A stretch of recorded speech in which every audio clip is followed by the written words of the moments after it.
समय की बात है, जंगल के पास और गांव से थोड़ी दूर गज्जा नाम का एक डोंगी बाबा रहता था। वह दिन रात सोता रहता था और कभी कभार अपने पेट के लिए गांव में भिक्षा मांगने चला जाता था।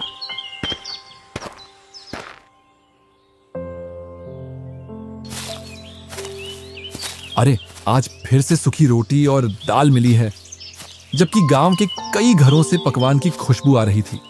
गांव वाले कभी साधु संत का सत्कार करना नहीं जानते। ऐसे ही गुनगुनाते हुए गज्जा अपनी कोठरी के पास पहुंच जाता है। वहीं रूखी सूखी रोटी खाकर वह सो जाता है।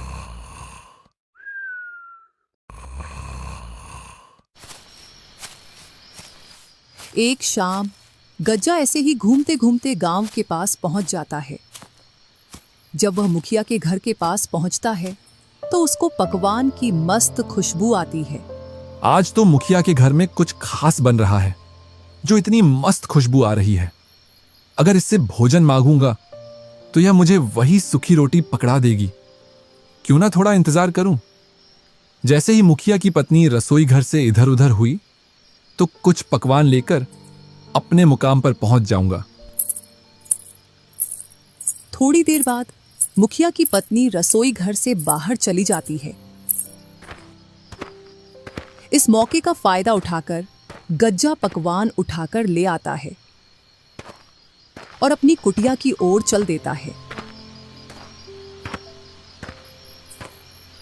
अपनी कुटिया में पहुंचकर मस्त खाना खाता है और बोलता है, जो चोरी के भोजन में स्वाद होता है वह किसी और भोजन में नहीं होता।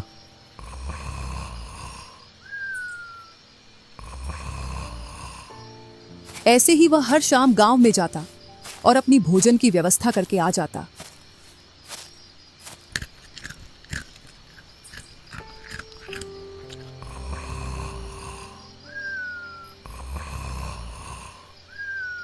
अब गज्जा का रोज का यही काम हो गया था।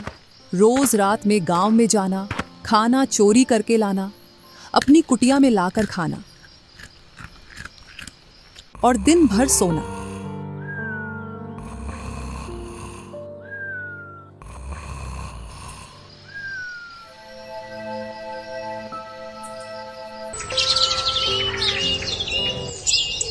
एक दिन गज्जा के दो चेले कल्लू और भूरा गज्जा के पास आते हैं। अरे यार भूरा, गुरुजी को देख, दिन भर और रात भर मस्त सोते रहते हैं। अभी तो ये फेरी पर भी नहीं जाते। पता नहीं अब क्या खाते हैं, या कोई सा मंत्र इनके हाथ लग गया है जिससे इनको भूख नहीं लगती। ऐसा लगता है जैसे रोज पकवान खा रहे हों। यही तो मैं तुमसे कहना चाहता था, फिर मुझसे पहले तुमने बोल दिया। यही तो मेरी समझ में नहीं आ रहा। अब गुरुजी फेरी भी नहीं कर रहे। पता नहीं कौन सा मंत्र मिल गया जो अब इनको भूख नहीं लगती। भूरा, इसका पता तो हमको गुरुजी से ही मिलेगा। चल गुरुजी से पूछते हैं। इधर गज्जा घोड़े बेचकर सो रहा था। कल्लू और भूरा ने गज्जा को जोर से हिलाया, तब जाकर गज्जा की नींद खुली। अरे भाई कल्लू और भूरा, तुमने मुझे गहरी नींद से क्यों जगाया? गुरुजी को हम दोनों की तरफ से प्रणाम। हाँ प्रणाम। बताओ, तुमने मुझे क्यों जगाया है? गुरुजी, एक बात बताओ, आप दिन भर सोते रहते हो और रात के समय में कोई भी गांव वाले घर से बाहर नहीं निकलते जिससे कि तुम भिक्षा मांग लाओ। गुरुजी, हम दोनों इसी बात को लेकर चिंतित हैं कि आप बिना खाए पिए इतना दिनों तक कैसे जीवित हैं। तो आप खाते क्या हो? हमारी समझ में ये बात नहीं आ रही है। तुम दोनों को तो पता है मैं कितना ध्यान में लीन रहता हूं। बस उसी का फल है कि मैं अब अपनी सिद्धि के द्वारा अपने शरीर पर कंट्रोल रख सकता हूं। यही कारण है कि अब मुझको दिव्य शक्तियां प्राप्त हो गई हैं और अब मुझको भूख भी नहीं लगती है। तुमको लगता है कि मैं सारे दिन सोता रहता हूं, जबकि मैं सोता नहीं हूं। जमीन पर लेटकर अपनी आंखें बंद करके ध्यान में लीन रहता हूं। माफ करना गुरुजी, हम तो आपके पास कुछ और ही सोच कर आए थे, पर आप तो और कुछ ही निकले। आप अपने ध्यान में लगे रहो। हमको तो ज्ञान प्राप्त हुआ नहीं, हमको तो अब मेहनत करके जीवन का गुजारा करना पड़ेगा। ठीक है मेरे शिष्यों, अब मेरा ध्यान में लीन होने का समय हो गया है। तुम जाओ और मुझे परमात्मा में लीन होने दो। भूरा और कल्लू वहां से चले जाते हैं। इधर गज्जा अपनी नींद में व्यस्त हो जाता है। अरे यार भूरा, तुझको गुरुजी की बातों में कितनी सच्चाई नजर आती है। कल्लू यार, हो सकता है गज्जा को ज्ञान प्राप्त हो गया हो। वैसे तो वर्षों से गुरुजी बना बैठा है, क्या पता उसने कोई सिद्धि प्राप्त कर ली हो। कुछ भी हो भूरा, लेकिन मुझको यह बात हजम नहीं हो रही है कि उस गज्जा को सिद्धि प्राप्त हो सकती है। तूने देखा नहीं था वो किस तरीके से अपने शिष्यों के साथ बदतमीजी से पेश आता था। हाँ भाई, बात तो ठीक कह रहा है। उसने एक दिन गांव के रमेश की लड़की छेड़ दी थी जब वो उसके पास शिक्षा लेने आई थी। कुछ तो गड़बड़ है, इस गुरुजी पर निगाह रखना पड़ेगा। हाँ भाई, हम गुरुजी पर कुछ दिनों के लिए निगाह रखें, फिर हमको पता चल जाएगा कि वो क्या खाता है और क्या पीता है और उसको सिद्धि प्राप्त हुई है या नहीं। हाँ भूरा, तुम बिल्कुल सही बोलते हो। हम गज्जा पर कल से ही निगाह गड़ाकर उसकी निगरानी करेंगे, तभी उसकी सच्चाई का पता लगेगा। अच्छा हुआ उन दोनों कमीनों को मैंने मूर्ख बनाकर भेज दिया। अगर मेरी सच्चाई जान जाते तो ये मुझसे पहले गांव में पहुंच जाते और जिस भी घर में पकवान बनती तो वह चोरी करके ले आते या फिर गांव वालों के सामने मेरा भांडा फोड़ देते।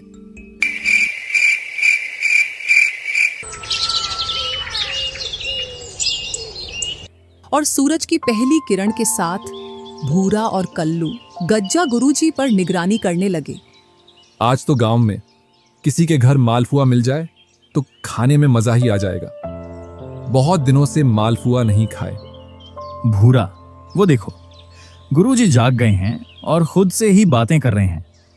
अब पता नहीं क्या बातें कर रहे हैं, सुनाई तो यहां तक नहीं दे रहा है। कोई बात नहीं है कल्लू, सुनाई नहीं दे रहा तो क्या हुआ, गुरुजी तो हमको दिखाई दे रहे हैं। जो कुछ बातें कर रहे हैं उसके हिसाब से आगे कुछ करेंगे, तभी हम उनका पीछा करेंगे। करने दो, क्या बातें कर रहे हैं अपने आप से। कल्लू और भूरा को सुबह से दोपहर हो जाती है। अरे भाई भूरा, देख, सुबह से दोपहर हो गई। गुरुजी यहां से तो कहीं भी नहीं गए हैं और एक बार कुठरिया में जाकर फिर से पेड़ के नीचे आकर दोबारा सो गए। कल्लू, तू जाने की तो छोड़, एक बार से दूसरी बार वे खड़े भी नहीं हुए। मुझे लगता है उनको सिद्धि प्राप्त हो गई है। हम तो वे फजूल में उन पर शक कर रहे हैं। चल, यहाँ से चलते हैं। अरे भूरा सुन, मान खड़ा रहे, उसे कोई सिद्धि प्राप्त नहीं हुई है। वो तो सोया पड़ा है। जब आदमी ध्यान में होता है तो आदमी अपने बलबूते पर खड़ा होता है, पर यहाँ गुरुजी को देख, वो जमीन पर ऐसे पड़े हैं जैसे पानी में भैंस पड़ी हो। कुछ न कुछ अवश्य है। तू रात होने का इंतजार कर। ठीक है कल्लू भाई, तुम बोलते हो तो इंतजार कर लेता हूँ। जैसे ही रात होती है तो गज्जा खड़ा होकर गांव की ओर चल देता है। अरे कल्लू, वो देख, गुरुजी तो गांव की ओर जा रहे हैं। हाँ भूरा, चल, हम भी इनका पीछा करते हैं। भूरा और कल्लू चोरी छिपे गज्जा का पीछा करते हैं और गज्जा जैसे ही गांव में पहुंचता है तो चोरी छिपे घरों के आसपास घूमने लगता है। गुरुजी घर के आसपास क्यों घूम रहे हैं, मेरी तो कुछ भी समझ में नहीं आ रहा है। सब्र कर भूरा, सब्र कर, और देख गुरुजी क्या करते हैं। इस घर में से पकवान की खुशबू आ रही है। चलो जल्दी से इस घर से खाना ले आता हूं। अभी कोई भी नहीं दिख रहा है। कल्लू और भूरा ने थोड़ा इंतजार किया और गज्जा उस घर में से खाना चोरी करके अपनी कुठरिया की ओर चल देता है। वो देख, गुरुजी तो इस घर में से खाना चोरी करके लेकर जा रहे हैं। लगता है यही इनकी सिद्धि का राज है। इनको कोई सिद्धि नहीं मिली है, ये तो गांव में से खाना चोरी करके खाता है। चल कल्लू, क्यों ना हम गांव वालों को बता दें कि इनका खाना गज्जा चुरा कर ले जाता है। अरे भाई, पागल है क्या तू? कभी तो अपनी खोपड़ी का इस्तेमाल कर लिया कर। जरा सोच, गुरुजी तो बैठे बैठे खाना खा रहे हैं, पता नहीं कब से गांव वालों के पकवान खा रहे हैं। क्यों ना गुरुजी का खाना हम चुरा लें, जो वे चुरा कर लाते हैं। जब वह गांव से चुरा कर लाएंगे और अपनी कुटिया में उस खाना को रखकर नदी में पानी भरने जाएंगे, तब हम उनका खाना चुरा कर खा लेंगे। हाँ कल्लू, ये तो बहुत अच्छा आइडिया है। कल से तैयार रहना।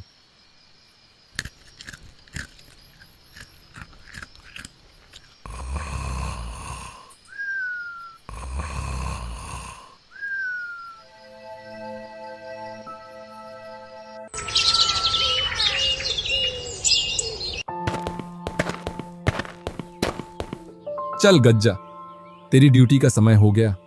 कल का भोजन तो बहुत ही स्वादिष्ट था। मालपुआ खाने का मन कर रहा था तो मालपुआ मिल गए थे। आज भी कुछ स्वादिष्ट खाना मिलेगा।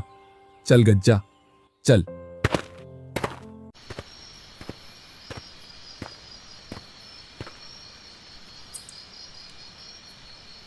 और गज्जा गांव से खाना चोरी करके लाकर अपनी कुठरिया में रख देता है।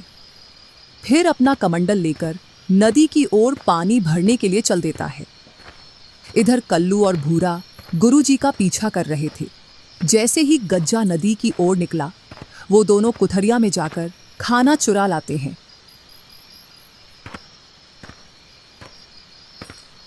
और दोनों जंगल में जाकर उस खाना को खाते हैं। अरे, मेरी पकवान कहाँ गई? आज तो मैंने बड़ी ही स्वादिष्ट पकवान बनाई थी। हाँ जी, सुनते हो? हाँ, भाग्यवान, क्या हुआ? मैंने बड़ा ही स्वादिष्ट खाना बनाया था। आपने पूरा खा लिया, मुझे और बच्चों के लिए भी नहीं छोड़ा। अरे, मैंने अभी तक खाना नहीं देखा। खाने की तो दूर की बात है।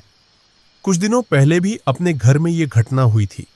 ऐसा लगता है जरूर हमारे गांव में कोई खाना चुराता है। गुरुजी को इतना अच्छा समझते थे, वो तो चोर निकले। अब तो हम भी चोर बन गए। चोर नहीं, महाचोर बोल भाई, क्योंकि अब हम चोर के घर से चोरी करके लाते हैं। ऐसा 3 दिनों तक चलता है। गज्जा गांव से खाना लाता और कल्लू भूरा उसकी कुठरिया में से चुराकर खा लेते हैं। 3 दिन से भूखा मर रहा हूं। खाना लेकर आता हूं और कोई चुराकर मेरा खाना खा जाता है। आज ना, पहले मैं पानी लेकर आता हूं, इसके बाद खाना चुराने जाऊंगा। गज्जा आज पहले नदी से पानी लाता है। इसके बाद वह गांव में खाना चोरी करने के लिए जाता है। और कुछ देर बाद खाना चोरी करके ले आता है और वह खाना खाकर मस्त सो जाता है।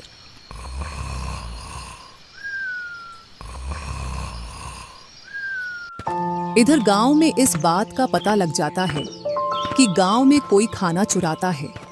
विशेषकर उस घर में खाना की चोरी होती है जिस घर में कुछ पकवान बना हो। उधर कल्लू और भूरा की 2 दिनों से दाल गल नहीं पा रही थी, तो दोनों सलाह बनाते हैं। यार भाई, कुछ तो करना पड़ेगा, नहीं तो मुफ्त का खाना नहीं मिल पाएगा। मेरे पास एक आइडिया है। क्यों ना हम गुरुजी को गांव वालों की आवाज से डराएं, जिससे गुरुजी अपना खाना छोड़कर अपनी कुटिया में चला जाएगा। रोज रात की तरह गज्जा गांव से खाना लेकर आ रहा था, तो कल्लू और भूरा उसका पीछा करते हुए कल्लू मुखिया की आवाज में बोला, अरे हरिया, तुमने उस खाना चोर को इसी रास्ते से जाते हुए देखा है ना? हाँ मालिक, खाने की खुशबू आ रही है। लगता है चोर यहीं कहीं आसपास है। इतना सुन गज्जा के रोंगटे खड़े हो गए। वह अपने मन में सोचता है, इस खाने को मैं इन झाड़ियों में छिपा देता हूं, जिससे यह मुखिया और उसका नौकर यहां से निकल जाए। गज्जा उस खाना को झाड़ियों में छिपाकर वहां से कुटिया की ओर चला जाता है। कल्लू, अपना आइडिया तो काम कर गया। ले भाई, जी भर के खाना खा। जल्दी खाना खाकर निकल चलो यहाँ से, नहीं तो गुरुजी आ जाएंगे।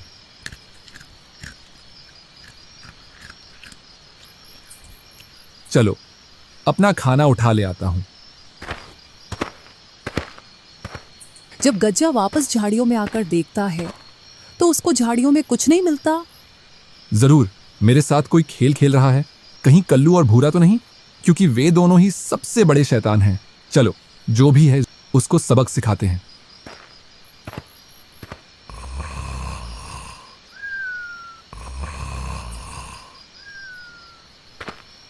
दूसरी रात जब गज्जा खाना चुरा कर आ रहा था, फिर से कल्लू और भूरा ने गांव वालों की आवाज निकालकर गुरुजी को डराया और गज्जा फिर से खाना को झाड़ियों में छिपाकर।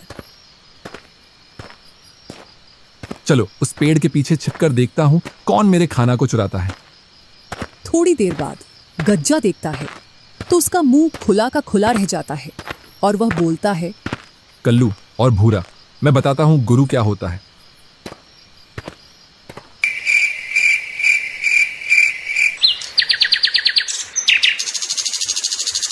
भूरा भाई, बहुत हो गया चोरी चोरी। चलकर कहीं काम धंधा देख लेते हैं। वो गज्जा गुरुजी अपन से 2 कदम आगे, कहीं फंसा ना दे। अरे तू इतना ना डर, जब तक मैं तेरे साथ हूं तू मुफ्त का भोजन खा और मजे कर। रात हो जाती है। दोनों गुरुजी का इंतजार करते हैं। आज तो बहुत देर कर दी, अभी तक गांव की ओर नहीं गया। लगता है आज तो भूखा ही रहना ही पड़ेगा। वो नहीं जा रहे तो क्या हुआ, क्यों ना अपन जी चलें गांव में खाना चोरी करने के लिए।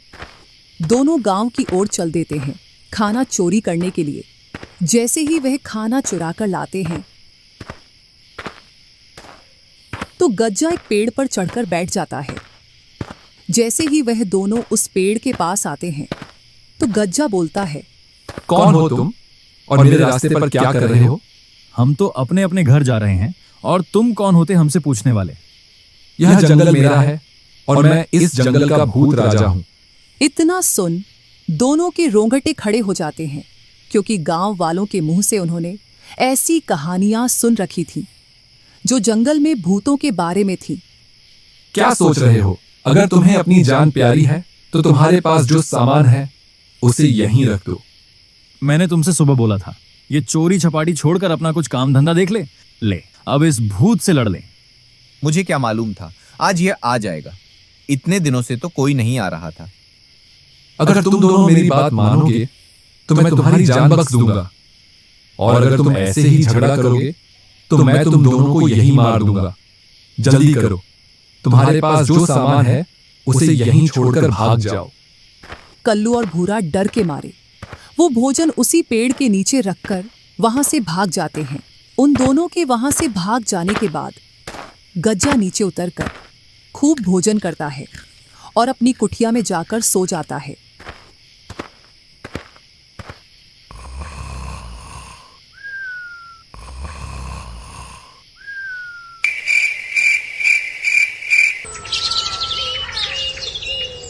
दूसरे दिन देख भाई कल्लू, गुरुजी कैसे आराम की नींद ले रहे हैं। अगर ये भूखे होते तो उठ उठ बैठते। मुझे तो लगता है इन्होंने ही कल हमें बेवकूफ बनाया है। इधर पूरे गांव में यह बात फैल गई थी कि घरों से खाना चोरी हो रहा है। मुखिया जी, लगता है आप इस घटना को महत्व नहीं दे रहे हैं। हाँ मुखिया जी, कभी मेरे घर से खाना चोरी हो रहा है, कभी इसके घर से। कल को तो और भी बड़ी चोरी हो सकती है। जल्द ही इस समस्या का हल निकालिए। हल तो एक ही है, हम सबको मिलकर रात में अपने आसपास निगरानी रखना पड़ेगा, और साथ ही आज कोई भी व्यक्ति अपने घर में पकवान नहीं बनाएगा। पकवान सिर्फ आज रमेश के घर में बनेगा, तभी हम उन लोगों को पकड़ पाएंगे। जी मुखिया जी। चलो, इसका भी पता लग जाएगा आज। हाँ भाई, जरूर, क्यों नहीं। जैसे ही रात होती है तो वे दोनों अपने काम में लग जाते हैं। इधर कुछ गांव वाले उनको देख लेते हैं। अभी इनका कुछ भी नहीं करना, इनको तो उनके अड्डे पर जाकर पकड़ेंगे। चलो, अपने मुकाम पर पहुंच जाता हूं। जरूर दोनों चेले भोजन की चोरी करने गए होंगे। जैसे ही वह दोनों भोजन चोरी करके गांव से बाहर आते हैं तो उनके पीछे गांव वाले और मुखिया लग जाते हैं। जैसे ही वह दोनों पेड़ के नीचे आते हैं तो फिर से उन्हें आवाज आती है। वह दोनों डर के मारे खाना उसी पेड़ के नीचे रख देते हैं और आगे बढ़ जाते हैं। उधर गांव वाले भी पास में छिप जाते हैं। रुक कल्लू, रुक। यहीं रुक कर देखते हैं कि कौन इस पेड़ से नीचे उतरकर अपना खाना खाता है। हाँ भाई। वह दोनों थोड़ी देर तक वहीं रुककर देखते हैं तो पेड़ से नीचे उतरते हुए गुरुजी दिखाई देते हैं। अपना शक सही निकला। हो ना हो, गुरुजी ही होंगे। दोनों गज्जा के पास आकर बोले, वाह गुरुजी, आप तो ये बहुत अच्छा काम कर रहे हो। हम तो इतनी मेहनत से भोजन लेकर आए थे और आप हमको डराकर हमारा भोजन छीन कर खा रहे हो।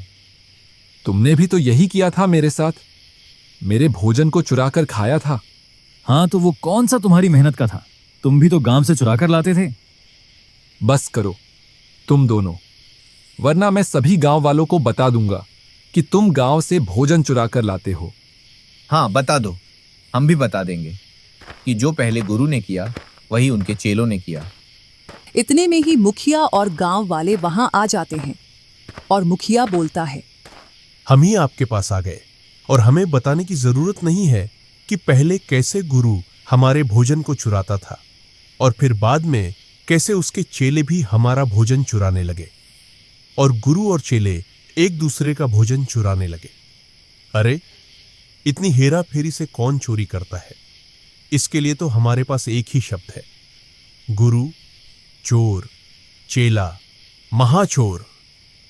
चलो, तुम तीनों को सजा मिलेगी। पकड़ लो इनको और ले चलो गांव में, इन तीनों को।